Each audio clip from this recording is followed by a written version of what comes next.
If you know how the world financial system works, you know the game that you're playing. And if you don't know the game and the rules that we're playing by, you're going to get slaughtered. You are going to get slaughtered. Ever since the Federal Reserve was born, we have been living under a lie. In order for us to maintain the levels we've got and to maintain the prosperity, Obama has to be twice as far in debt when he leaves office than when he came in, or the whole thing is starting to collapse. The Federal Reserve, they're buying bonds directly from the Treasury. This is quantitative easing, they're calling it. And that means there's an emergency going on. I could see that there wasn't anything in history as far as finances go that was as much of a sure thing as gold and silver accounting for the expansion of the fiat currency supply. There's absolutely no chance in hell that this won't happen. Right now it takes about $15,000 to $20,000 an ounce gold. I believe that there's going to be deflation first, and then all of the world's central banks will start printing like crazy to get us out of that deflation, and Ben Bernanke will be leading the charge. And you can't have a debt that is 10 times the size of your economy. It's not possible. Everything comes to a screeching halt first. I got to show you that the world's stock markets and real estate bubbles have to continue crashing, because all it is the market trying to seek fair value.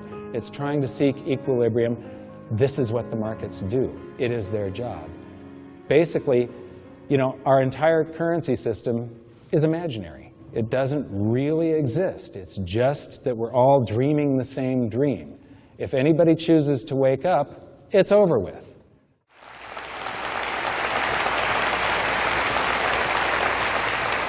Thank you very much. I'm Mike Maloney, author of the best-selling book on precious metals investing, Guide to Investing in Gold and Silver. It's part of the Rich Dad series that Robert Kiyosaki started. The original book, Robert Kiyosaki says, write a book.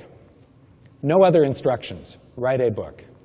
And so I started writing this book, 2.5 years of research and writing, probably 30 hours a week, every week for 2.5 years. It's a very well-researched book. The one thing I really worry about is perpetuating misinformation. I want to be accurate. And then I try and boil it down and make it real simple. I read all these books by economists like Milton Friedman, Murray Rothbard, Ben Bernanke. If you get a chance to read some Ben Bernanke, don't. He's a horrible author, just horrible. They're all trying to write over each other's heads and impress each other. And by doing so, they make economics sound so complex that everybody thinks, well, I can't understand economics. It's really simple. Economics is very simple if you boil it down to its essence. And it's not that difficult to understand, and that's what I try to do in my book. For the people that have not read my book, about 75% of it is not about investing in gold and silver. It's some history of money, and then how the global economy works and what could potentially happen. You know, so it's where we came from, where we are today, and what could potentially happen. By the way, I really couldn't care less about gold and silver.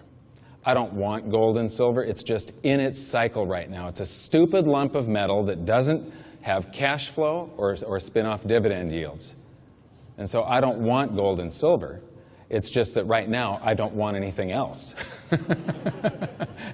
They're just in their cycle right now, and they're going to be outperforming everything else, in my opinion, from all of my research. And you're going to be able to buy a whole lot more other stuff, a whole lot more real estate, a whole lot more stocks, a whole lot more oil wells, farmland. All the true wealth is in the buildings, the businesses, the farmland that's out there.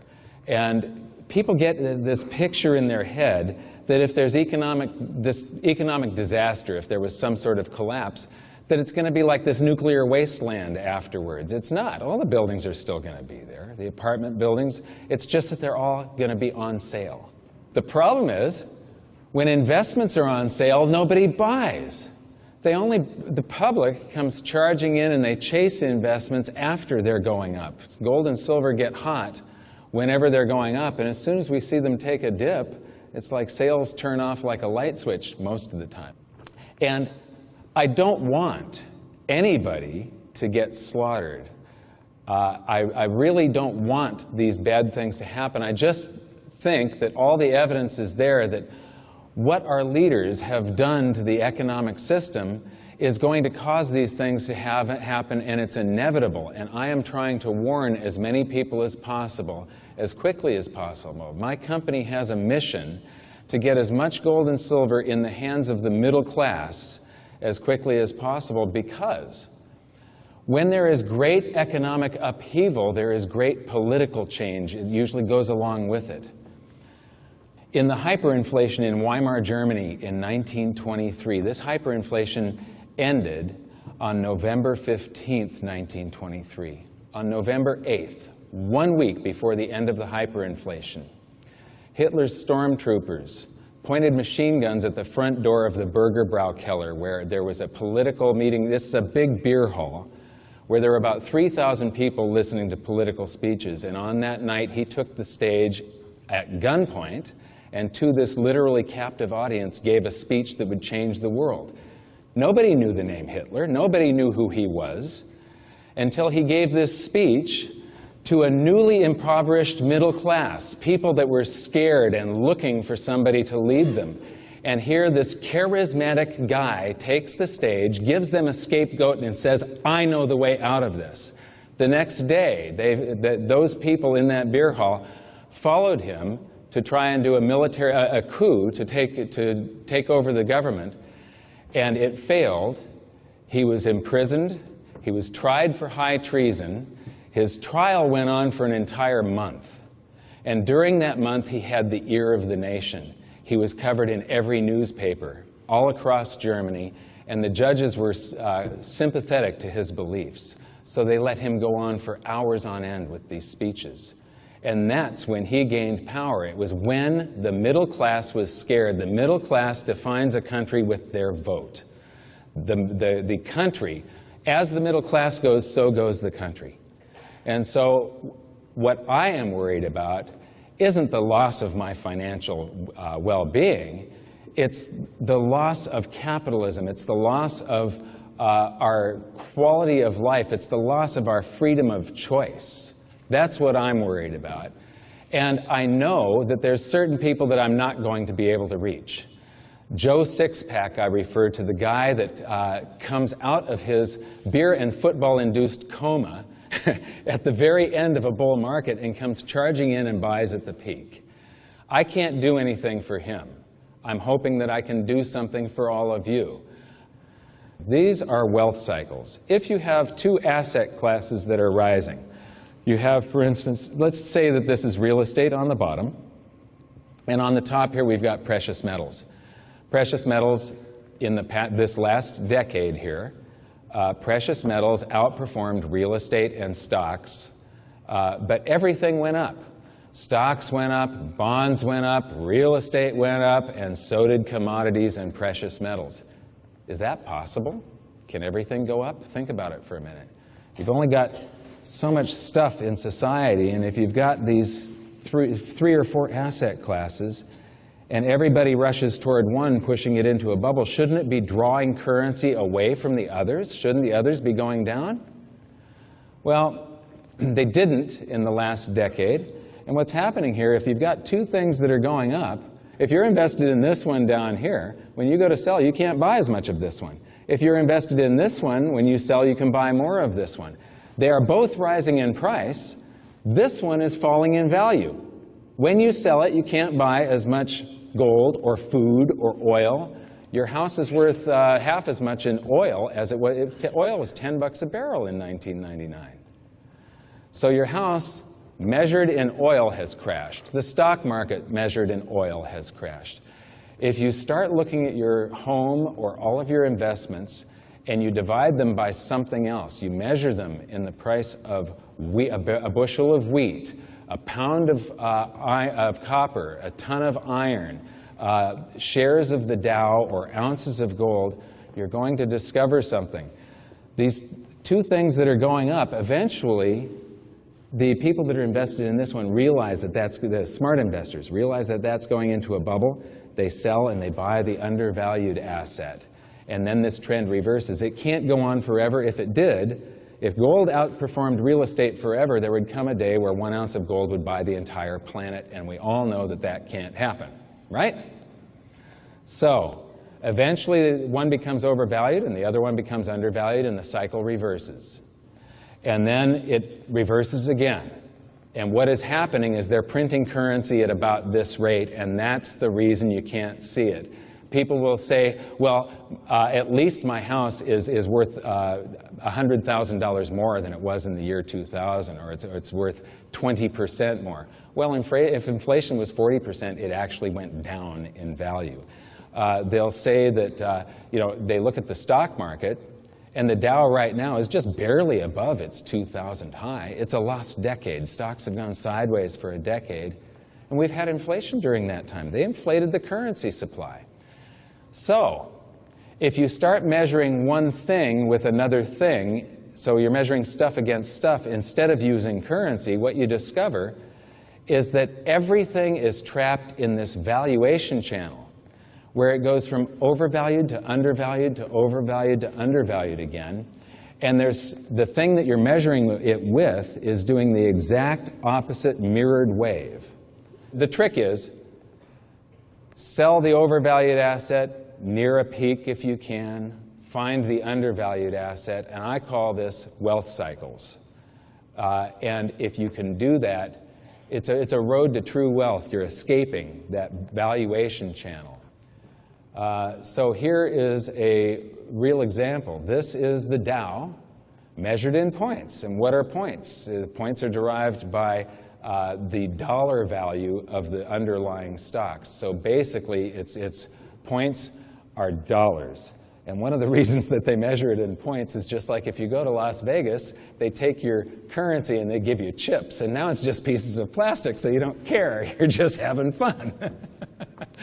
So change it to points, and it's not as bad as if, well, we lost so many dollars. It went down so many points.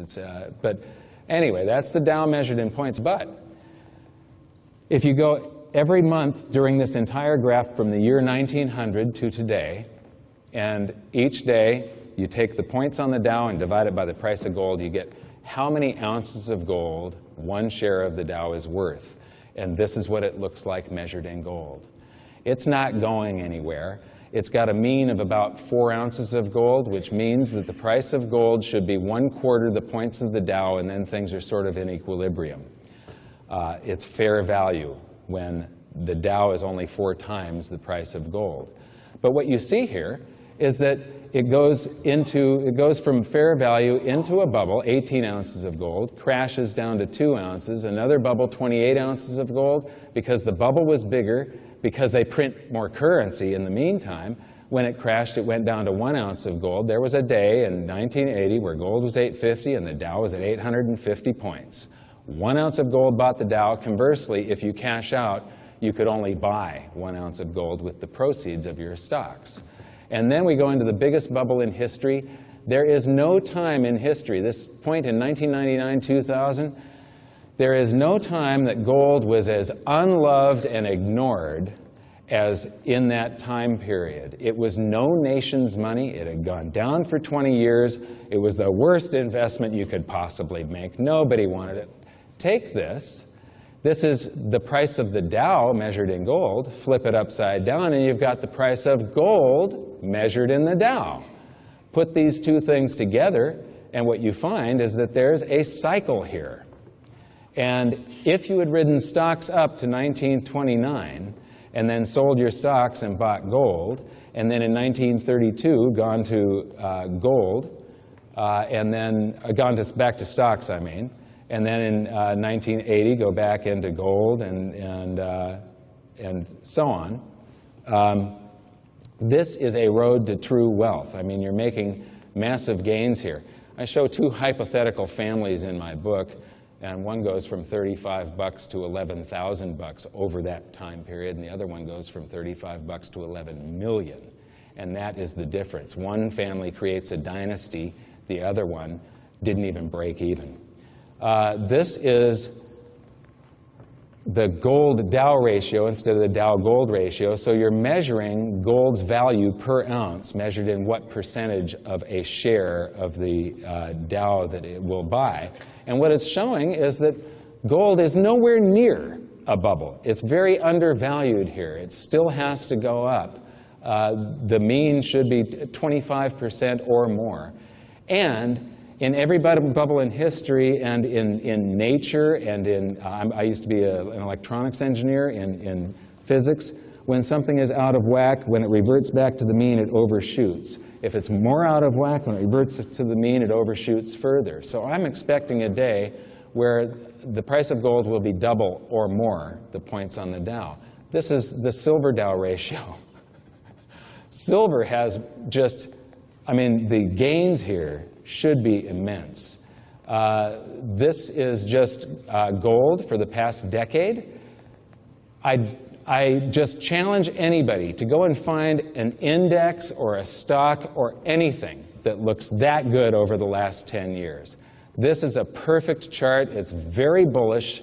There's nothing here saying that gold, in this information that you're looking at, this is what technical analysts look at when they're trying to figure out whether to buy an asset or sell an asset. And this is saying that gold is probably going to continue rising. There's nothing bearish in that signal. This is the S&P 500 over the last decade, so representing stocks, the 500 largest companies in America, and there's gold.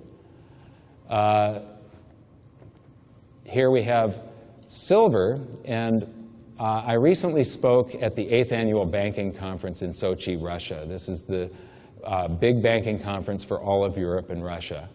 And I was showing them this at the very end. They cut me off. It was really interesting.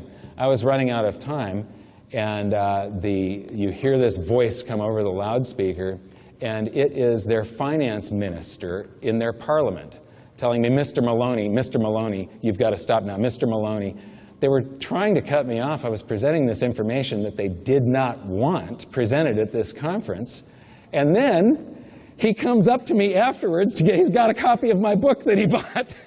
He wants it signed. Oh, by the way, please visit our table afterwards. We're giving away, these are $100 trillion bills. They're real. They're from Zimbabwe. We're giving away $20 quadrillion at my table. So come and get your 100 trillion. Okay, so what I showed here was that there was an inverted head and shoulders, and this works just as well upside down as it does right side up. You can see the head hanging. It's like this guy's hanging from his feet.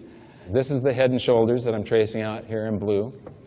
And then you draw across the neckline and you invert that head in the predicted move. And you'll see this if you watch if you Google $10 oil, you'll see a video where he's cutting me off and I'm sort of flashing through this. I don't get a chance to describe it. But I was predicting that silver would make a big move, and guess what? That's what silver did. It doubled from where it was. This is the spot price of silver. This is the price of silver IOUs. The price of gold and silver is determined by people going, I owe you 5,000 ounces of silver, I owe you 5,000 ounces of silver, I owe you 5,000 ounces of silver, and they're handing these things out, and they're trading these IOUs on the commodities exchange, and that's what determines the worldwide spot price. Now, you can do these naked, it's called a naked short. If you don't have the silver to cover it, if you're not sitting on a pile of silver and you're writing IOUs, you can still sell them. And some big banks do this, like JP Morgan. And they'll crash a market and then come in and cover their shorts. They buy those IOUs back at a lower price than they sold them for, and they get to make the spread.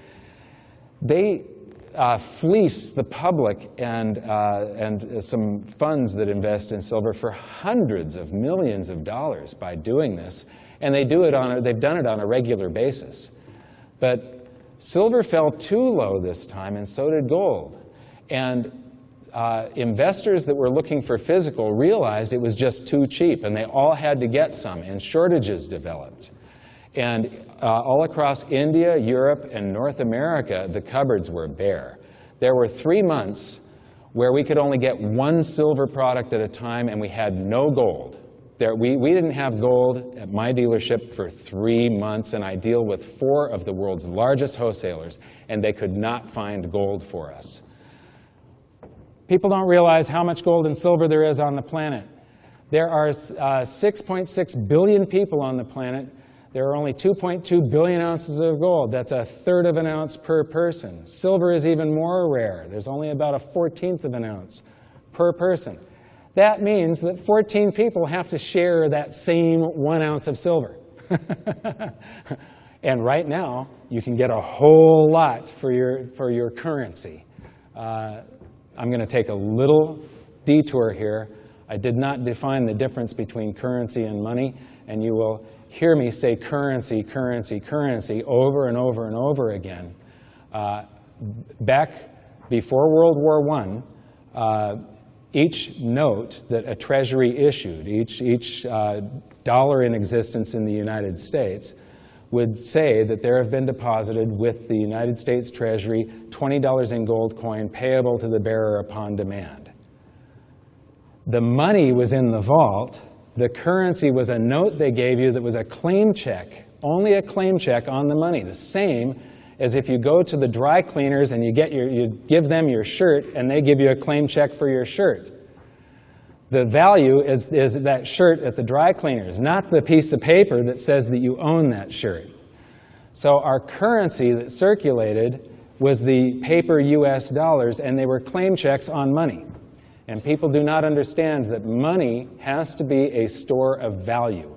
Only gold and silver qualify as money. They have all the attributes that you need. They're portable, durable, divisible, fungible, and then money is a store of value over long periods of time. One of the things that I always start with is how currency is created, because if you know how the world financial system works, you know the game that you're playing. And if you don't know the game and the rules that we're playing by, you're going to get slaughtered. You are going to get slaughtered. So this, just by knowing this, increases your odds just 100-fold of winning. When you or I write a check, there must be sufficient funds in our account to cover the check. But when the Federal Reserve writes a check, there is no bank deposit on which that check is drawn. When the Federal Reserve writes a check, it is creating money. And that is, putting it simply, from the Boston Federal Reserve's website. Basically, the way this works is, in the United States, it's the US Treasury, but every country has the equivalent of our Treasury. So the treasuries around the world create a bond. And what is a bond? A bond is just an IOU. Loan me $1 trillion, and I promise that over a 30-year period, I'm going to pay you back $2 trillion. That's basically a bond, IOU. And there's something in the middle here called open market operations that I'm going to just show you real quickly, but the open market operations is just a shell game that obscures what is truly going on. So banks show up at the Treasury auctions, the primary dealers they're called, and then the Federal Reserve comes along, and through open market operations, they write a check to the bank and they buy that bond from the bank. So the Federal Reserve ends up with the bond. But then the next month, those banks show up at the Treasury auction again. Now the Treasury has the dollars, and the Federal Reserve has the bond. And this process repeats itself over and over and over again. And there's a buildup of dollars at the Treasury and bonds at the Federal Reserve. So we borrow currency into existence with an IOU, that bond, and the Federal Reserve opens up their big old checkbook that doesn't have a single penny in it and writes a bad counterfeit check and hands that to the Treasury. Dollars spring into existence. Then the Treasury deposits that in the various branches of the government, and the government does some deficit spending on social programs, public works, and war. And then they pay those government workers, the contractors, and the soldiers, and all of those people deposit it in their private banks. Banks create money by monetizing the private debts of businesses and individuals. Federal Reserve Bank of New York. So, now the miracle of fractional reserve lending comes into play. Fractional reserve lending is just what it says. They reserve a fraction of what they've got. If you go into the bank and you deposit $100, the bank is allowed to keep $10 in your checking account in case you want some of that $100, and they get to steal $90 of it without telling you. Your checking account never has the balance that it says it's got in there. They have borrowed most of that currency out of there, and they're going to loan it to other people.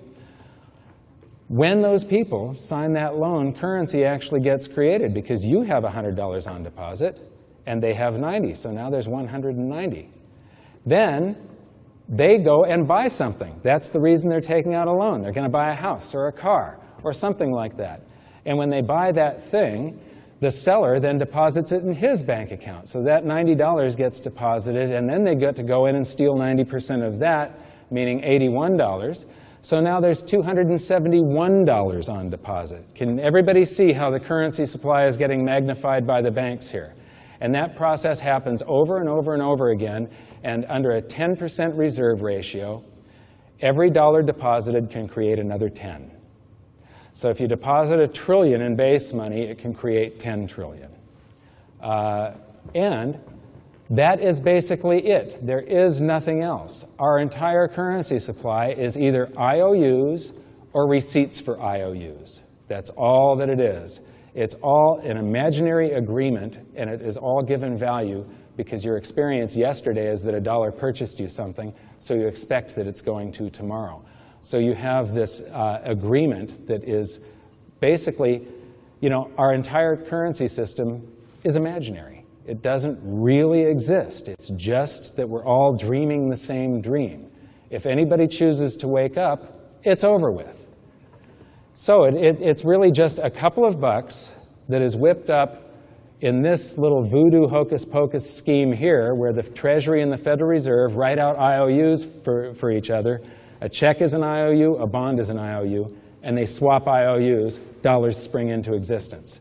$1 is a receipt or a claim check on an IOU. Then the rest of the currency supply is a bunch of numbers that the banks type into their computers. They don't exist. In my book, I call things money until I get to the point where I define what money is and the difference between money and currency. And from that point forward, I only call gold and silver money, and I call everything else currency. But in the original manuscript, when I start talking about the massive currency creation that's going on and how banks are just debasing the currency supply all over the world and how this mandrake mechanism works, I start referring to it as the number supply, the M3 number supply, the base number supply, because they're just numbers that somebody made up. I can write numbers on a Post-it and hand them out like this. They make them up. They type them in the computer. It is nothing but a supply of numbers. How many numbers are there? It's infinite. So it's nothing but a number supply.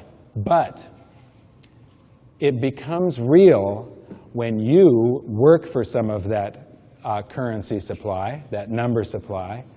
And at that point, it now represents your blood, sweat, labor, ideas, and talent. You are what gives the currency supply value. It would have no value without you. And the way that that value is enforced, this is the really cruel joke here, is that you then save up a part of that currency supply so that you can pay tax to the tax collector in the United States, that's called the IRS, so that they can turn that over to the Treasury so the Treasury can pay the principal plus the interest on that bond, which was paid for with a check from nothing. So you can see that, right? Everybody sees how this works. Now, there's another joke. There was interest due on that bond. Let me ask you, if you borrow $1 into existence, and that's the only dollar that exists on the entire planet, but you promise to pay back $2, where do you get the second dollar? Has anybody got the answer on that one? You have to borrow, well, you borrow it into existence. When people say that they're just printing money, they're wrong. First of all, they're printing currency, but they're borrowing currency into existence. The Fed doesn't just print money. What they do is they indebt us in the future. Every one of these loans that we took out at the bank that created the vast majority of our currency supply, 95% of our currency supply roughly, has been created by the banks. I think actually that's 93% now, and the Federal Reserve created about 7%. But before the financial crisis, the actual physical paper dollars are what the Federal Reserve and the Treasury creates. It's known as base, they call it base money, I call it base currency. And then we create the rest of the currency supply by going to the bank and borrowing for a home or something like that, or buying dinner and signing a credit card. When you sign that credit card receipt, you've expanded the currency supply of the planet. The problem with this system is that every single month there is a payment due on that bond for the principal plus the interest, and there's payments due on your home mortgages and on your cars and on your credit cards. Every single month you've got to make a payment on that currency that you borrowed into existence. And on the balance sheet, that payment extinguishes the currency that you borrowed into existence, so the currency supply starts to collapse. This system requires that we go deeper into debt every month than we were the previous month. We have to always borrow more currency into existence than we are extinguishing every single month, or the whole thing starts to collapse. And I'll show you what that collapse looks like in a minute. But first I'm going to show you the base money. These are the physical paper dollars. It's basically cash in circulation plus the deposits that the big commercial banks have at the Federal Reserve. All of the banks have a checking account at the Federal Reserve, and their deposits are all redeemable in paper dollars. So it's a measurement of how many paper dollars exist. It took 200 years to go from $0 in existence to $825 billion. Then along came the financial crisis of '08, and it has only taken 2.5 years to triple that. We are now at about $2.4 trillion of base money from 825 just 2.5 years ago. So this looks like the currency supply of the planet is just exploding when you look at this. And most economists and newsletter writers are talking about inflation, inflation, inflation, that it's right around the corner, this is going to happen. I believe that we're going to have, I wrote in my book, we would have the threat of deflation followed by big inflation, which we have already had. That's what this is. Followed by real monetary deflation, which is a collapse of the currency supply. Inflation and deflation are properly referred to as an expansion or contraction of the currency supply. Prices follow, but there's a delay. And so consumer price inflation keeps your eye off the ball. If you can look at what's happening in the currency supply, you're seeing into the future. And I believe that there's going to be deflation first, and then all of the world's central banks will start printing like crazy to get us out of that deflation, and Ben Bernanke will be leading the charge. And so back in March of 2006, the Federal Reserve hid their broadest measure of the currency supply. The currency supply, there's M1, M2, and M3. M1 is cash in circulation and plus checking accounts. M3 was the broadest measure that incorporated the most different types of bank deposits and so on. Not at all the entire currency supply. The entire currency supply is actually total credit.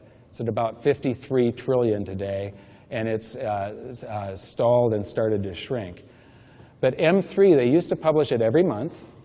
It was the measurement of the currency supply that most newsletter writers and on the news that they would report. And the Fed hid it from us in March of 2006, claiming that it was too expensive to compile this information and that it was useless anyway, that you couldn't glean anything from M3 that you couldn't get from M2. Now, here's the real kicker. There is M3 is you take a whole bunch of different monetary aggregates that the Fed publishes, and you add them together and you get M3. The only one that they don't publish, I believe it's Euro dollars, or I can't remember. I believe it's Euro dollars. It was 0.6% of M3. So you can still reconstruct M3 off of all their other monetary aggregates, plus minus 0.6% accuracy. And there's several companies that do this. Shadow Stats, Shadow Government Statistics, or shadowstats.com is one of them. It's by John Williams. He's one of the people that does. And all the people that do, their data agrees. So I am like 99.4, because it's 0.6% plus minus. I'm 99.4% sure that this information is correct. And what you see here is that there's a little collapse going on of the currency supply up here. And it's not huge. We've gone from, this would be 15, so about $14.7 trillion down to just under $14 trillion in M3. But base currency is a component of M3. That red part on the bottom is part of it. And they've been pushing that up like crazy. Why? Because there's a credit collapse going on right now. When you deduct the base money from the credit-based portion of this of M3, so the portion that we borrow into existence, what happens is it shows this enormous collapse going on. This is M3 minus base money. And there's a $1.7 trillion collapse of the currency supply. It's about 13%. Now, there's no time in history that this has happened. This goes back to 1960, except the beginning of the Great Depression. That was the last time the currency supply contracted, was the beginning of the Great Depression. Usually, there's a time lag between stuff like this happening and the public feeling it. So the Federal Reserve is borrowing currency into existence like crazy, and they're now doing direct purchases of bonds from, they don't even go through that open market operations shell game that keeps you from seeing what's going on. They're buying bonds directly from the Treasury. This is quantitative easing, they're calling it. And that means there's an emergency going on. They're telling us that everything's fine, that, all of their emergency efforts cured everything and the economy is okay. What the hell is this right here? Why in just the past couple of months, this is part of the quantitative easing, why is the currency expanding from 2 trillion to 2.4? If everything was fine, the Federal Reserve would not be doing that. They're scared shitless. That's what's happening. They're doing anything they can to prevent this deflationary collapse that I predicted in my book. I first started buying gold when it was 325 bucks an ounce. Actually, it was 315. 326 for gold eagles. That was October 2002. By April 2003, I had discovered silver, and I was all in. I could see, I was reading in 2001 and 2, I was researching what was going on in the global economy every single day. I was addicted to it. And by October of 2002, I started making my commitment. And by April of 2003, I was all in. In 2004, I started speaking on it. In 2005, I incorporated goldsilver.com and became a precious metals dealer and started writing my book, and then it was published in 2008. So I didn't just bet my portfolio on it, I bet my entire life on it. I could see that there wasn't anything in history as far as finances go that was as much of a sure bet, a sure thing, as gold and silver accounting for the expansion of the fiat currency supply. Gold and silver are denominated in this fiat currency, these digital numbers that they type into the computers and paper notes that they just run off of a printing press, and it's all borrowed into existence. Periodically throughout history for the past 2,400 years, they have done this. This is, the lower line is the value of the gold held at the Treasury. So it's the number of ounces of gold times the price. The upper line is the currency in circulation, base money. And this is from the year 1918, and here we have the stock market crash in 29, and these are the bank runs of the 30s where people were asking for gold. But they printed too many receipts for gold. If you could go back to before World War I, these two lines would converge. They diverged there, and we created this lie where we were creating all these receipts for gold, these claim checks on gold that didn't exist. When people wanted it, Roosevelt had to make private ownership of gold illegal because there was a run on gold. And in the United States, Americans could not own gold. And then, a year later, they unpegged the dollar from gold, and the dollar's value plummeted so that it went from taking $20 to purchase 1 ounce of gold. It then required $35 to purchase. So they called it changing the price of gold. You can't change the price of gold when you're on a worldwide gold standard, and gold has, it's got a certain intrinsic value. The dollar fell. And so and what's amazing is it accounted for the currency supply. This is the free markets and the will of the public forcing the government's hand, forcing them to change the rules. Here's the same chart again, but now I've taken the dates out further so that you can see World War II, the expansion of the currency supply. Then in '59, Charles de Gaulle, the president of France, says, we want our gold. Other countries started jumping on board, and gold started leaving the vaults. Then I'm taking it out further because that one goes out to 1971. In 1971, we go off of gold, but there's another line here, a blue line. How many here would say that credit cards are replacing cash in circulation? Credit cards are replacing cash in circulation. I believe that they are, and when you sign a credit card receipt and you pay that merchant, the merchant's checking account does not know the difference between credit card currency that you created and cash that the Federal Reserve created. It can't tell the difference. And that currency that you created circulates until somebody saves it up and pays down credit card debt. And so I add that to the currency supply.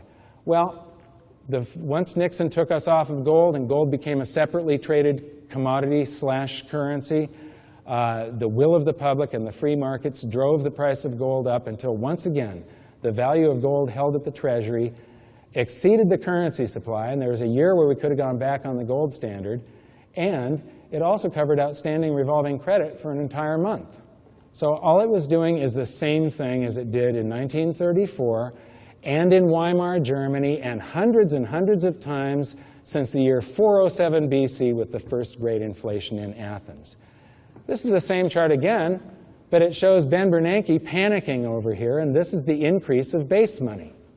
That's that first chart that I showed you, not first chart, but the one that was a red area on the bottom. So that's the increase in base money. Well, there's the outstanding revolving credit piled on top of it. Here's gold, and what this means is that gold has to rise from here to way up there to do the same accounting that it has already done twice in the United States and hundreds of times in history. This is a natural thing. It does this automatically. The will of the public and the free markets force this to happen. I believe that there's absolutely no chance in hell that this won't happen. Right now it takes about $15,000 to $20,000 an ounce gold. So here is another way of looking at the same thing, and it's a great way of looking whether gold is undervalued or overvalued. If you take just the paper dollars, that base money, and you say there's a certain amount of paper dollars, how much gold do we have as a percentage of those paper dollars to cover them? And so gold is expensive when we've got too much gold, more than paper dollars, and it's cheap when we don't have enough, and it's very cheap when it's way down here. Well, there's where we are as far as just the paper dollars. Here's when you add outstanding revolving credit. This is what a debt collapse or a currency collapse looks like. We borrow 2 units of currency into existence here, and to do that, we promise to pay back, like, we're borrowing this currency into existence with a bond. The bond is over here, so you got these 2 units of debt plus interest. So you owe back more than you're borrowing into existence. But then each month, you're going to pay off a small portion of that debt. And so the next month, we go and borrow more into existence, and we keep on paying off that debt every month, and we always have to borrow more into existence than we're paying off. But notice something.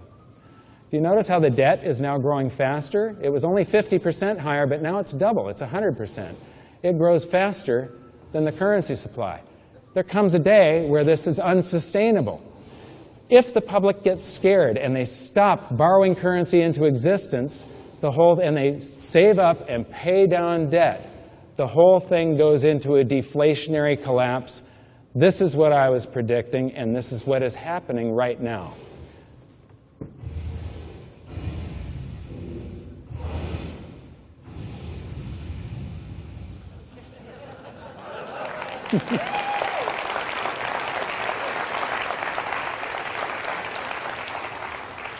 Thank you.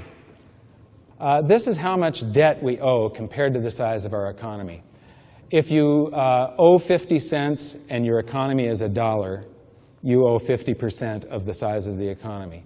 If you owe 500 billion and your economy is 1 trillion, you owe 50% the size of your economy. It's the same either way. So what this chart shows is how much debt the United States has, the national debt, compared to the size of its economy. And it goes back to 1792, which was when the original Coinage Act of the United States was created. And there was debt left over from the Revolutionary War. And so that's this debt here at the very beginning of the chart, right there. And what you see is that it never exceeded the 50% level until World War II. This includes the Civil War, World War I and the establishment of the Federal Reserve, the Great Depression. You see that during the 20s, we were growing the economy faster than the debt. And so the debt compared to the size of the economy is a smaller and smaller portion because we were having the roaring 20s. The economy was growing, and the debt wasn't growing as fast. So on this chart, the debt is shrinking through the 20s, but then suddenly in 1930, it goes up. Why? It wasn't because we were borrowing a whole bunch of currency and going into debt. It's because the economy shrank and our debt stayed the same. So that was the last great deflation. It got us into a deeper debt because we couldn't afford to pay the debt that we owed. The economy shrank faster. Then we do deficit spending for World War II, and we could exceed this level of 50% because now we had this fiat currency system where we could just borrow currency into existence. But when you do that, bonds range from like a month to 30 years out into the future that you're going to pay them back. That means we're borrowing prosperity out of the future. You remember how I said you save up some of the currency supply so that you can pay tax to pay the principal plus interest. So the prosperity that we're enjoying right now, this moment, is owed back in the future. We have to pay principal plus interest for the privilege now of having currency that we can use. Somebody is skimming off the top, basically. This is the way the banking system sort of skims off the top. It's through inflation. There's people that get rich off of this without having to do any work and putting their value into the system. They get to skim purchasing power out of the system through inflation. But every dollar that we borrow into existence puts us in debt in the future. So we are, every year, borrowing prosperity out of the future, and we spend it today. The average rollover for all the bonds is about 4.5 years. So the prosperity that we're enjoying right now, we owe back we've got to pay for 4.5 years from now.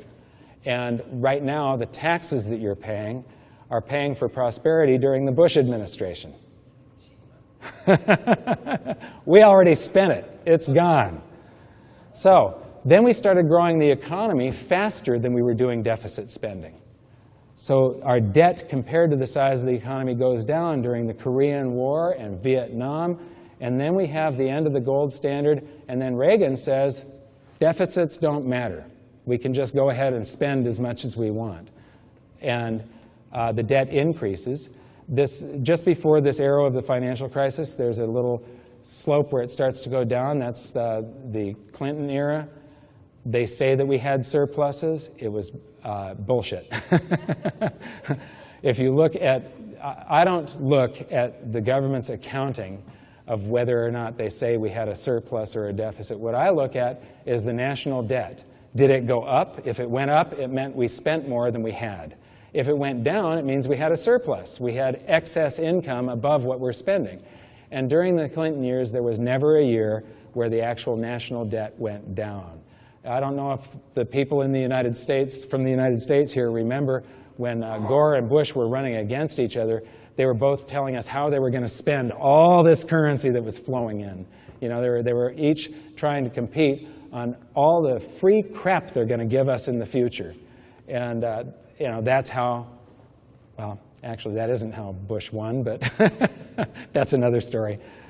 Anyway, these statistics are from the Congressional Budget Office. This is what our government is going to tell us is going to happen in the future.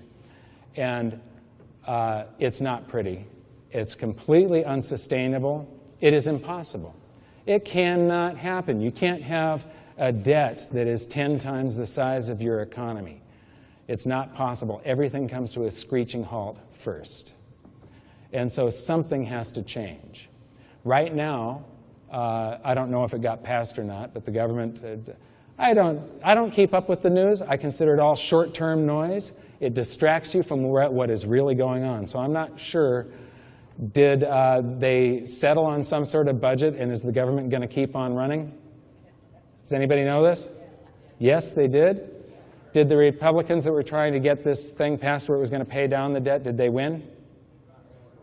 It's some sort of compromise. Because, see, it's deflationary. It would cause a financial collapse to try and pay down this debt. You have to go into, in order for us to maintain the levels we've got and to maintain the prosperity, Obama has to be, we have to be twice as far in debt when he leaves office than when he came in. Or the whole thing is starting to collapse. So, more proof that we are going into a deflation first. This is what a dead cat bounce looks like. This is the stock market. So stock rises, it peaks, takes a little dip. A bunch of investors come in thinking that they're scooping up deals, and they start buying, and it rises again, and then the crash continues because when they started buying, it hadn't reached fair value yet. It had just rolled over, taken a little bounce, and the market is still looking for fair value. So there's the dead cat, and it bounces. There's the NASDAQ. So that's what a dead cat bounce looks like. The initial crash on the NASDAQ was 38%. The total crash was 78%. This is the Dow in the 1929 crash, and a dead cat bounce. The initial portion of the crash was 48%, and the total crash was 90%. So in the first example, it was 38%, 78%, 48%, 90%. So if the initial crash is larger, the rest of the crash is going to be larger. We are going through a giant version of the 1929 crash or the NASDAQ crash. We just had the biggest crash in history. The Dow, which is supposed to be the biggest, safest, securest, the 30 largest companies in the United States, just crashed by 56%, and we're in a dead cat bounce, meaning that ultimately the total crash should be greater than 90% from its high. This is the best way of measuring the value of a stock. And I'm sorry if I'm going fast and this isn't sinking in. I got a lot of stuff here and I got to cover it. Only got 20 minutes left. And I got to show you that the world's stock markets and real estate bubbles have to continue crashing because all it is the market trying to seek fair value. It's trying to seek equilibrium. This is what the markets do. It is their job. The S&P 500, these are PE ratios. How many here know what a PE ratio is? Okay, how many do not? It's okay to raise your hand and say that you don't. Okay. It's the price of a share of stock divided by the earnings of the company. So it's basically how much is this stock costing me compared to how much is the company making. And it's one of the best ways the entire industry, the stock market, the industry, the financial industry, agrees that this is probably the best way of measuring the true value of a stock, whether it's overpriced or underpriced when you're buying it. The S&P only goes back to the year 1950, but Professor Robert Shiller of Yale University reconstructed the S&P. He took the 500 largest companies in America, and he took it all the way back to the year 1880. So you have 120 years of, or 121 years of data here. Fair value is when PE ratios that are about 12, meaning you're paying 12 times the earnings of the stock. So if you buy a stock, it's going to take you 12, if nothing else changes and the company continues making the same amount every year, it's going to take you 12 years to make your money back and be in profit. Undervalued is anything under 10. Overvalued is 15 to 18, and anything over 18 is a bubble. And so here's the data going back to the year 1880. And what you see here is that there is no time in history that we go from fair value to overvalued. Once it hits overvalued, it does not stop. It bounces on the way down, and it visits undervalued, overvalued, undervalued, overvalued, undervalued, overvalued, undervalued. The greatest bubble in history, the year 2000, PEs of almost 45. Absolutely insane. Investing in a stock and having to wait 45 years to be in profit. This was nuts. And people were chasing stocks like crazy. This was the tech boom and so on. Well, it crashed down to fair value during the market crash of 2008, and it bounced back into a bubble. We're at PEs of like 23, 24 right now. The stock markets seek equilibrium. They seek fair value over the years. This is their job. That is what they do. There's a famous trader named Bernard Baruch who said, in the short term, the stock market is a voting machine. It's like a stock machine. It's a slot machine, or a voting machine. It does what the public thinks it should do. The public chases after something and goes into a bubble. But in the long term, it's a weighing machine. It balances. It's scales balancing each other. That's what the stock market is always trying to do, seek fair value. It's only there for brief moments in history. But the point is that every time we are in a bubble, it visits severely undervalued. And the greater the bubble, usually the greater you overshoot fair value. This is the second best way of measuring a stock's value. And dividend yield, if you buy a stock for $1 and that company pays you 6 cents every year into your brokerage account, you're getting a 6% yield. I have inverted this chart because the higher the yield, the more undervalued a stock is. The lower the yield, the more overvalued it is. So I inverted it so that bubbles are up and undervalued is down. So fair value is 4.5 to almost 6. So there you see the same pattern as before. But here's what's alarming, is that there is no time in the first 118 years of data that we have been in a bubble this large. This is absolute insanity, and it cannot last. There are two ways that the market can seek equilibrium. One, the market goes sideways for a decade while we have raging inflation. That will balance this out, and it'll bring dividend yields and PEs back into line. Two, it crashes. The markets go down. The currency supply is collapsing. Therefore, this has to be a deflationary collapse. This can't be an inflationary, what they call an invisible crash. These are the world stock markets.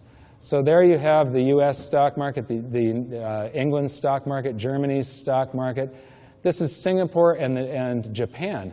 Notice that before the year 2000, Singapore and Japan used to trade in a different direction than the United States. The United States could be going up while their stock market was going down. That before the year 2000, all the markets of all the major economies trade in the same direction at the same time. Here is Brazil, and here is Russia. And in about the year 2003, they started trading in the same direction. And since the market crash of 2008, all markets are just all world markets go the same direction at the same time. The S&P, the Dow, they're way, way overvalued in a bubble. We're having a deflationary collapse of the currency supply. The markets have to go down. When they do, the rest of the world, where the United States goes, so goes the rest of the world. These markets all have to collapse. Now, we have some real estate bubbles going on. The real estate bubble in the United States it basically burst in the year 2007, 2008, and it's been falling. But I measure something called the mortgage rent ratio. Fair value on a home is if you're paying about $1 to $1.05 for the monthly mortgage on a 30-year mortgage, plus your carry costs like insurance and stuff, for each dollar that you could rent the house for if you were going to rent it. We went into a bubble of $1.25 in the 1989-1990. Fair value is about $1.05, and then we had the recession, and it went to 90 cents. On a national average, in the year 1995, real estate cash flowed by 10%, a single-family median price home in the United States, except you couldn't get a loan back then. Credit was tight, the economy was lousy. Then we went into this real estate bubble that was the greatest bubble in world history, where people were paying $1.85, $1.90, almost $2 for each dollar that they could rent the house for. And then that bubble popped, and it came back down not to fair value, but to $1.25 and bounced. So it came back down to the height of the previous bubble. It bounced, and we are right now at $1.25. So valuations on real estate are still as high as they were in the bubble in 1989. They have to come down, or rents have to go up. This is all deflationary, which means that rents aren't going to go up, real estate is going to come down. All of this travels together, like I said. Now, when the world stock markets crash, does anybody know about the bubbles that are going on, the real estate bubbles that are going on in the rest of the world? How many here are watching the videos that we produce each week on YouTube and so on? Okay. Do you enjoy those videos? Yes, good. Are they informative? Do we try and sell you anything? No. All we do is we educate. And so here is a video that we made in Las Vegas. This is our driver. Very well-informed man, very educated. He was very informed on world finance, the stock markets, real estate. He really knew what was going on in Las Vegas. And behind him there is a big casino project. I can't remember the name of this one. There's the Venetian in the background, and there's a building going up in front of it. This is the casino project that they were developing, and that's another shot of it. And see that tall building behind it? That's a hotel called the Fontainebleau. If you go to the other side of the Fontainebleau, what you notice is that there's a bunch of windows that are boarded over. This thing is skinned on the outside. It's not finished on the inside. They've got $1.5 billion into it, and they're looking for another $3 billion to finish this thing. And this stuff is all over Las Vegas. It's not just in Las Vegas. It's all over the world. This is in Moscow. This is a development called Moscow City Center. There's the project, and you can't read this unless you read Russian. But all of these beautiful buildings here, there's 9 buildings. One of them was completely in the framing stage. Another one was halfway completed. Of the others, there are 2 that are occupied and 1 that is 1/3 occupied. The rest are just skinned over, and they're not completed on the inside. The project is at a standstill, and then in front of this project, there's this giant hole in the ground, and this is where the centerpiece was supposed to be. This was Russia's bragging rights. This was going to be the tallest building in Europe, Federation Tower, and it's a hole in the ground, and it'll remain a hole in the ground. That will never be finished. Does anybody know what the Singapore Flyer is? I've only got 10 minutes, and I'm not going to be able to finish this thing. It's a big Ferris wheel in Singapore. It's one of the tallest in the world, if not the tallest. I think it is the tallest. And here I am looking at their real estate bubble, and if you notice, there's cranes on top of all these buildings here. There's cranes everywhere. Look at all those buildings being built. All bubbles burst. We are in a worldwide credit bubble. When these markets roll over, the giant real estate bubbles that were going up and then took a little breath when our markets crashed, their bubbles kept on going after pausing when our real estate bubble popped and started reverting back to fair value. The markets are just trying to seek fair value. That's all they're doing. But people and the world's central banks go, oh my God, every time there's a little crash, we got to do something about it.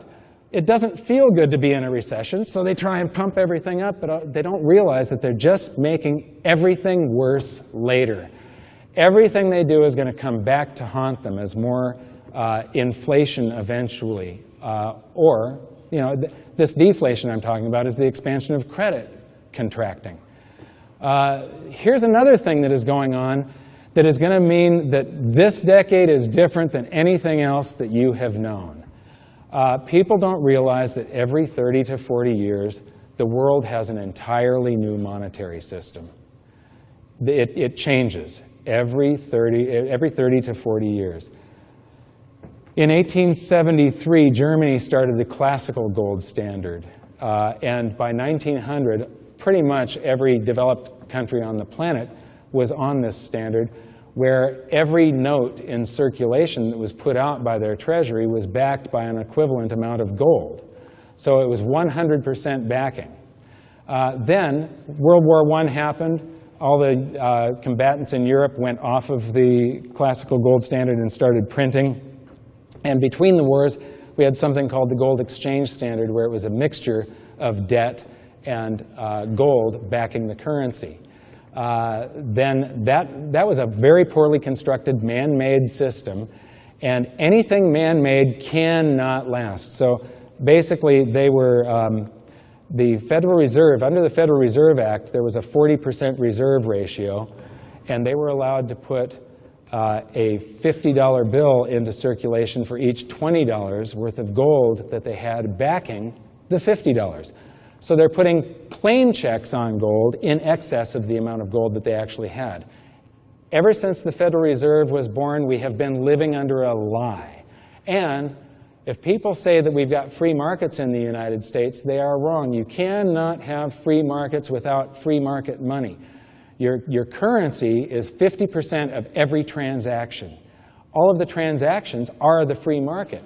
If there's a small group of men deciding what currency is and how much the cost of currency is going to be, the interest rate, that isn't a free market. We do not have free markets. We haven't had since the year 1913. Then we have something called the Bretton Woods system. The classical gold standard broke down. The Bretton Woods system was from 1944, where all of the world's currencies would be backed by the US dollar at $35 an ounce, and foreign central banks only could exchange those dollars for gold at the New York Fed for $35 per ounce. So all the world's currencies were pegged to gold, but through the US dollar. All of these countries started asking for dollars, and gold flowed out of the vaults, and Nixon had to take us off the gold standard in 1971. So you've got 30 to 40 years, 30 years, 28 years, 39 years plus. What's next? In this decade, there's going to be an emergency meeting of the G7 or the G20 countries, and they're going to be trying to hash out a new world monetary system, and they're already working on it. They're trying to figure out what they're going to do when the dollar collapses. Here's the differences between the 70s bull market and today, and this is the reason I say that you really can't compare them. There isn't any comparison. And remember, in 8 years, gold went up 24 times its price, silver went up 36. These are enormous winnings in such a short period of time.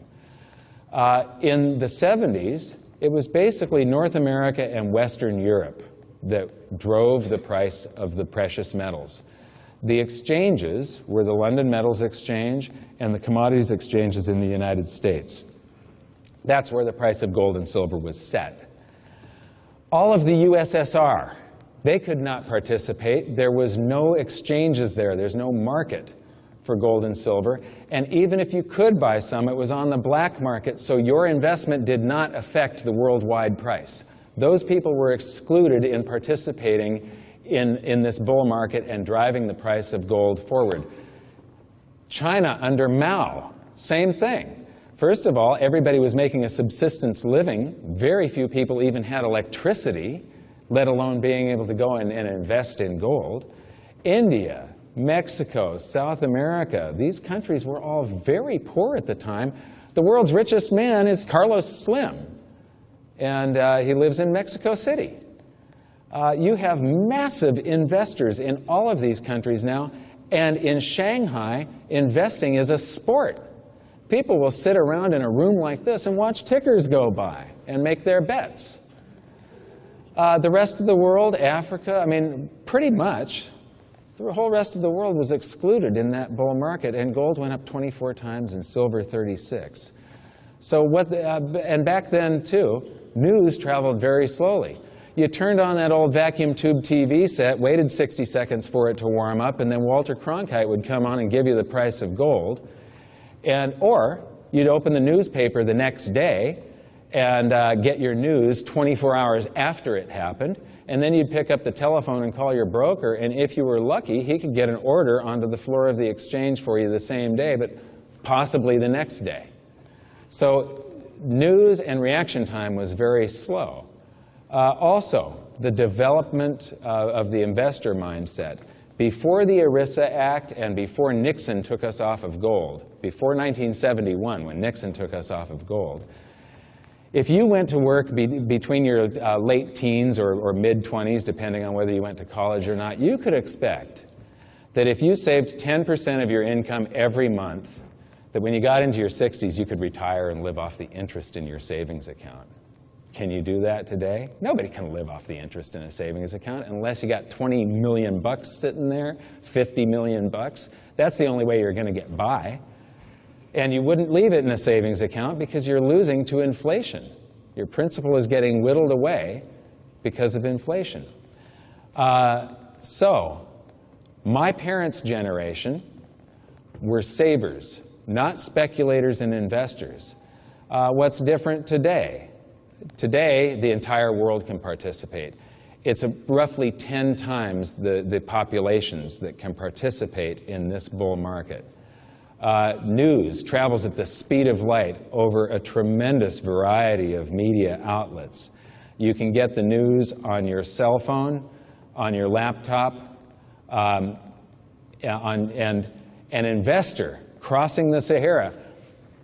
We're out filming in front of the pyramids, and there's this like Bedouin guy sitting on the ground, and he's got some sticks, and he's starting a fire to make some tea, and he's on his cell phone. This guy crossing the desert can take his Apple iPhone, check the price of gold, and place a trade right there. Is this a different world or not? Yes? Yes. Okay. Then you have the development of the investor mindset. Along comes the tech bubble and NASDAQ, and everybody got themselves a trading platform and became a day trader. And then they got punished. The market crashed. Then you've got a real estate bubble that happens, and everybody starts chasing real estate. And then they get foreclosed on, and real estate. The bubble popped, at least here in the US and in England. The bubbles are still going on all down coastal China and Australia and New Zealand. Those bubbles are massive, and they're about to burst. And so they got punished. Nobody has been punished on precious metals for 30 years. Our memories just aren't that long. So the next great bubble is absolutely destined to be precious metals. Nobody has been burned on it. Nobody that's chasing after an investment to either secure their retirement or to buy them that new Lamborghini. And so the development of the investor mindset, this is really critical to try and figure out how many units of currency around the planet are going to come chasing the same tiny little pile of gold and a pile of silver that's about 1/5 the size that it was in 1980. It's at least 10 times the eligible populations. Each one of them has at least 10 times the currency. And you know, as I think about this, it's probably greater than these figures. I was saying that there was somewhere between 10 and 100 times more investors, but think about this. In all of the USSR and China, more than half the world's population, there was not one investor. Not one. And today it's a sport in Shanghai. So I think this is probably over 100. It might be 1,000. I don't know. So you can take these figures and possibly add a zero to them, and that's the potential amount of units of currency that could come chasing the same. I mean, we had 2 billion ounces of gold back then on the markets, and today there's 2.2, so there's 10% more gold. But silver, there's only about 600 million ounces of silver on the exchanges, 500 million ounces, 600 million ounces. Here's a 747, and here's a little man with very strong legs that just dropped out of the sky. This is for scale. And if you took all the silver ever mined in history, it would fit into a cube about that size on the scale, and all the gold ever mined in history would be a cube about that size. However, gold has two basic functions: money and jewelry. And that's pretty much it. Only 5% of gold production gets used in industry. Silver is the second most useful commodity known to man. Oil is the first with about 30,000 uses. Silver is second with about 10,000 uses, but we use it in microscopic amounts. When you type on a keyboard, you're typing on silver. When you look at a DVD or a CD, you're looking at silver. When you look in the mirror, you're looking at silver. When you look through a thermal pane window, you're looking through silver. It's everywhere. It's a biocide. It's going into superconductors. It's going into RFID chips. But you know what? None of that matters. What's going to drive the price of silver is investment demand. It's the public rushing into this. And when gold gets too expensive for the public, they switch their preference to silver. This is what happened back in late 1979 and early 1980. Silver lagged gold, and then silver just exploded because gold got too expensive. But silver has already been outperforming gold. And there will come a day when there's commentators on MSNBC, Fox News, CNN, and they're going to be showing, whenever you're in a bubble, whatever is in a bubble and the public is chasing, they want to hear about, and the news accommodates. They give you whatever you want to hear about. They don't tell you what they should be telling you. They tell you what you want to hear. And there's going to be people on there, like me, showing charts and saying, of course silver's been outperforming gold. There's less of it. There's 5 times more gold for investors to buy than there is silver. That's the reason it's been outperforming gold. So is it possible that silver could actually exceed the price of gold? Sure it is. All you have to do is look at these insane bubbles that haven't happened in the past, like the tulip mania of 1637. I don't know if it will. I don't actually expect it to. But it definitely could, because it's more rare, and the markets do something called the price discovery mechanism, where they try and find out. They set the price based on an equilibrium that's determined by the rarity of the two items. That's been going on for centuries. The price discovery mechanism is not broken. It still works, and I expect it to work. So we use up the silver, so the result is this is what they look like today. Now, cubes are deceiving. So the gold cube is actually about 4 or 5 times larger than the silver cube. If you take a cubic foot that's a foot by a foot by a foot, and you make it 2 feet by 2 feet by 2 feet, it hasn't doubled. It's now 8 cubic feet. So as you double the measurements on a cube, it goes up in volume 8 times. So there's actually about 4 or 5 times more gold than there is silver on the exchanges that investors can buy. So when people come flooding into this, I do expect this. Right now, silver's value is 1/35 of gold's. I expect it to outperform gold by at least a factor of 3.5. I'm expecting a 10-1 ratio at an absolute minimum. Silver being 1/5 of gold's price is perfectly logical. If it's going up slow and it hits gold's price, then all the industry will just switch to gold because that's the only other metal they can use in most of these instances. They can use platinum, rhodium, palladium, and gold, but they only mine 5 million ounces each per year of platinum, rhodium, and palladium. They use 900 million ounces of silver. So there's not enough of those other metals. The only alternative to silver in most of these applications, like keyboards and electronics, is gold. So if it was going up slowly and it did hit the price of gold, gold could stop it in its tracks. If there's a rush, it could go blow past it. However, silver is much cheaper to mine than gold, and it wouldn't stay there. We're always trying to figure this stuff out at our company, trying to measure it and see when to buy and when to sell. Now, can you roll that? This is a clip from one of our YouTube videos, and this is the Insiders video that our customers at goldsilver.com, they got to see this 2 months ago, and then we just released it on. And so this is the type of information that you get. And when we're nearing a top, our customers are going to be informed on what we are doing. So could you roll that video, please? And what you see is that when you're coming off of a bubble, when it's overvalued, it has never in 130 years just gone back to fair value and gone back up into a bubble. It always continues on its way down in a bear market until it goes to severely undervalued, and then a new bull market starts again, and they start rising. Well, we are in a bubble. It has to seek equilibrium. It's probably going to blow right past it and go to severely undervalued, just like it has every time for the past 130 years. So real estate and stocks are doing this at the same time while we are in a bull market for precious metals, and there is a problem with currencies. So we are going to be measuring all these things very carefully and then using some confirming indicators that should flash to us when to get ready to sell, and we're going to be letting you know.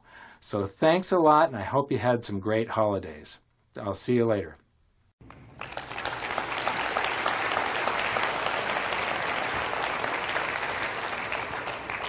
I was standing in front of a green screen just sort of drawing these charts out of memory, and our animator Aiden had to sort of float the charts in front of me and move them around to match them up with my finger. But that is what you get as a customer.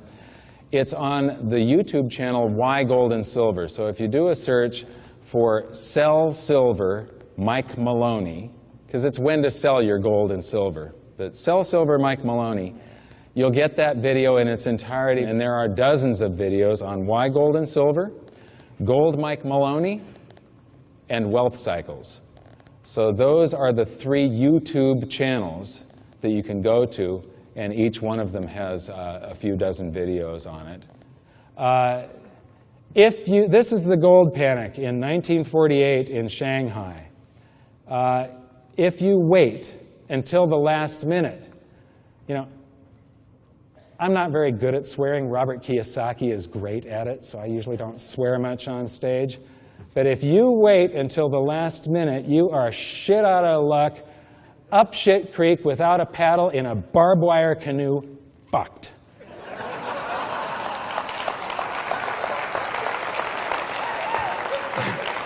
Thank you.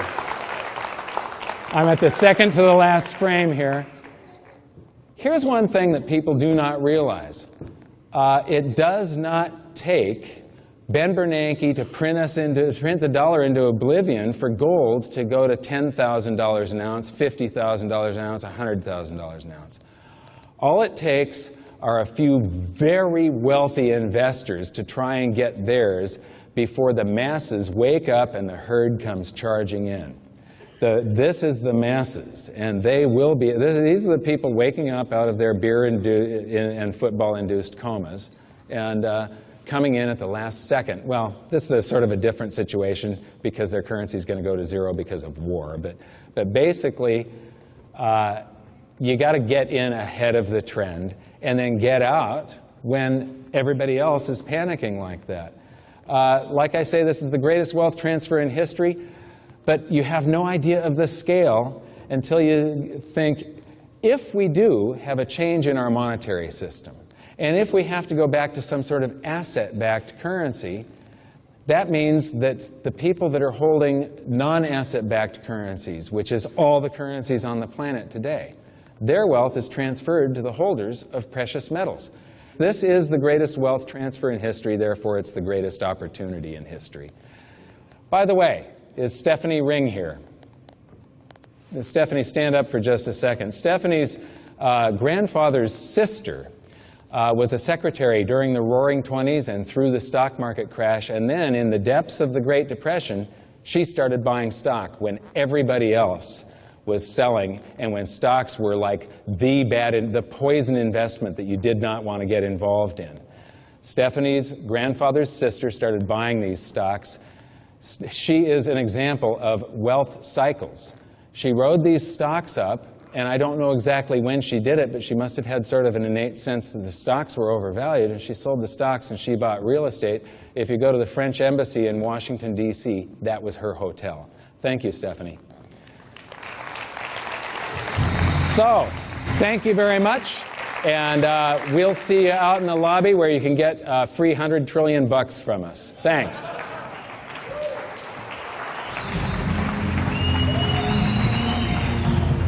So I just came off stage at the event, and you know, it's great. The event went great. It was everything, all the information was very well received. It was a great audience. But you know, even though it is so rewarding to talk to the people live and hear their reaction, still reaching a few hundred or a few thousand people at a time is not good enough anymore. We are really in an emergency, and we need to start reaching millions of people at a time, and that's you know, why I'm trying to go more video-oriented than traveling around the planet like I have been, country by country, telling 400 to 4,000 people at a time. You know, hopefully, I'm hoping that I don't have to make any more personal appearances, and that I can just produce videos, write books, and get the information out there as fast as possible and reach millions instead of thousands. Well, we've been working on a documentary, and we have been around the world. Taiwan, Singapore, Australia, New Zealand, Colombia, Peru, Ecuador, London, St. Petersburg, Russia, Moscow, Germany, Rome, Paris, Athens, Greece, and we shot in front of the pyramids in Egypt. It's been a spectacular trip trying to put together this documentary, and I think that it's going to be really enjoyable for people and highly educational. Yeah, no chance in hell that it's going to happen. As far as a one-world currency that everybody is going to use. But what you see here is that in the XAU, since the early 80s, on the average, gold and silver outperform the stocks on the average. So you got to act, you got to get started. That's why. Yeah, the free market's always overwhelmed manipulations. It's a doomed plan. Eventually, it will fail. Yeah. But you know, you got to position yourself accordingly. You know, you got to be ready. You can't wait, because you can see 200, 300, 400 point gap days for gold. So basically, you know, one thing you find out is all fiat currencies eventually fall to their intrinsic value, which, because they've ruined it by putting ink on it, is the amount of energy you can extract from it, the amount of BTUs from combustion when you burn it. And you saw that during the Weimar hyperinflation. People used the currency as fuel to heat their house. Currencies have been backed by oil, by gold and silver, by land. As soon as you remove something that you can't, something that puts financial constraint on them, where you can't just print as much of it as you want, the currency is pretty much doomed. It's beyond astonishing. And if it wasn't for the horrific effects, it would be more ludicrous. It would be actually comical that we could stand up and have some fun with it.